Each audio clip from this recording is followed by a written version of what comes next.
Hey everyone, I'm CJ, and today I'm going to be getting under the covers of The Perks of Being a Wallflower by Chbosky, and it's released in 1999 by MTV Books. I don't know if you could see that, MTV Books.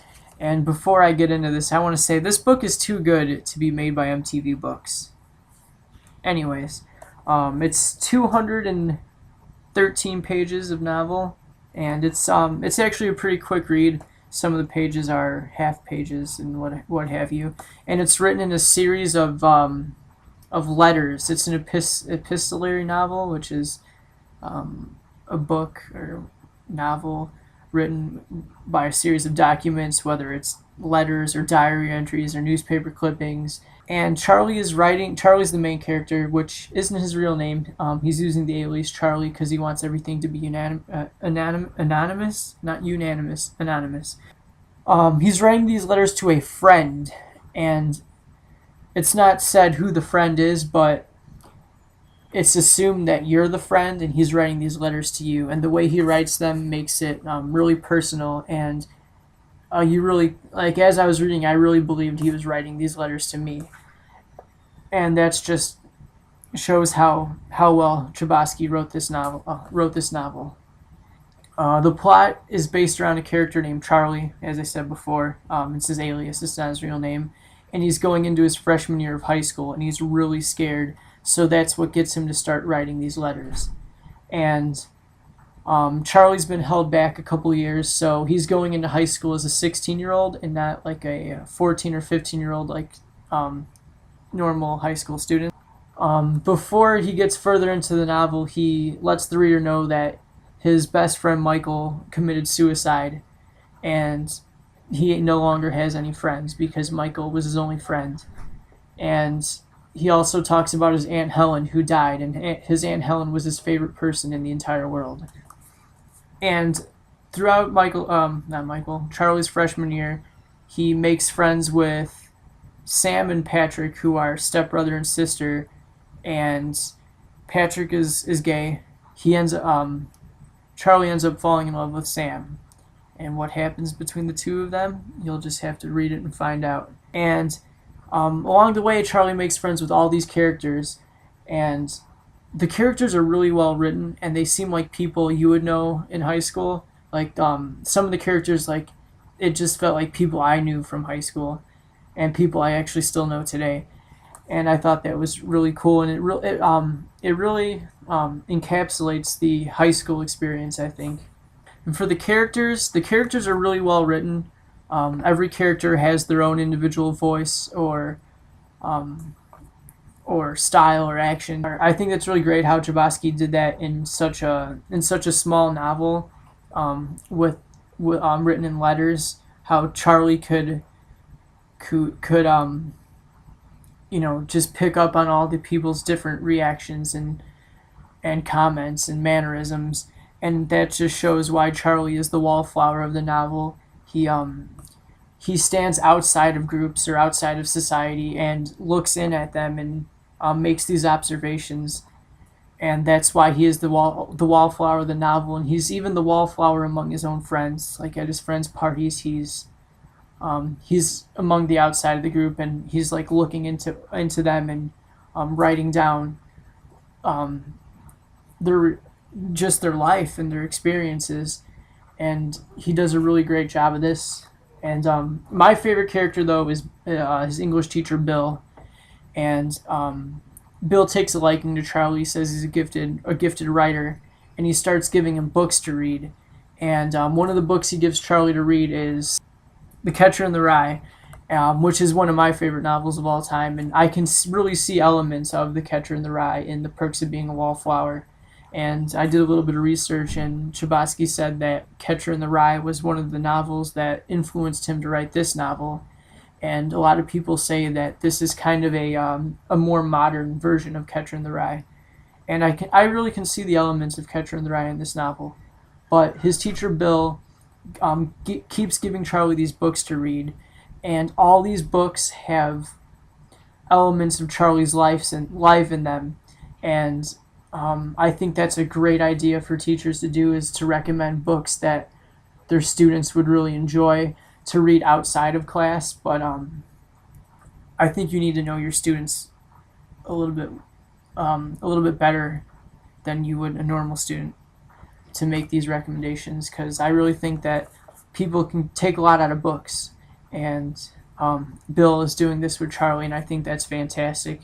And Charlie is also my other favorite character in this novel because he's the title character, obviously, but not the title character. Well, I guess he's the title character, but he's the main character in the novel, and he's really well written, and he's just like, you feel like when he's sad, you just feel so bad for him, and you just want to, put your arm around him and be like, "Oh, it's okay, man," and he's just he just seems like someone you would really want to be friends with. And there's times in the novel when he doesn't have friends, or when he's going through a tough time, and you really want to be there to to help him out. He's just so great with making observations with his friends and seeing what they like and helping them out, and just doing everything he can to be a good friend. And part of his being a wallflower. And I'm going to read a passage from the book. Oh, I forgot. I marked my progress through this book with my November Metra monthly pass that is no longer valid. So now it's a bookmark. Anyways, if you want to read along at home, I'm on page 144, and I'm going to be reading a couple paragraphs that describe how Charlie observes the world and some of his feelings. Okay, here we go. I saw other people there. Old men sitting alone. Young girls with blue eyeshadow and awkward jaws. Little kids who looked tired. Fathers in nice coats who looked even more tired. Kids working behind the counters of the food places who looked like they haven't had the will to live for hours. The machine kept opening and closing. The people kept giving money and getting their change. And it was all very unsettling to me. So I decided to find another place to go and figure out why people go there. Unfortunately, there aren't a lot of places like that. I don't know how much longer I can keep going without a friend. I used to be able to do it very easily, but that was before I knew what having a friend was like. It was much easier not to know things. It's much easier not to know things sometimes, and to have French fries with your mother be enough. And that's just that section right there just really, it pulls at me. I don't know, maybe I'm soft. But that's just some of Charlie's writing, and it's really powerful, and it's really sad. And there's another one I really wanted to read, but I think that section shows how Charlie is a wallflower. Anyways, the only thing I really didn't like about this novel was the ending, and something happens at the end, and there's kind of hints about it early on in the novel, but the ending just kind of threw me a little bit, and I don't know. I really don't want to get into it that much. If you want to talk to me about it, make a video response or leave me some comments down there, and I'll message you back, because I really don't want to ruin the end for people, because it's important to the story, obviously, but it's hard to talk about, I guess. And another thing I thought was kind of weird was how come Charlie didn't have more friends than just Michael. I mean, you can kind of understand that by the ending, by what happens in the ending and why he is the way he is for some reason that you'll find out if you read it. But like, usually kids have, at least 3 friends. I know I had more than one friend growing up, but anyways, that's besides the point.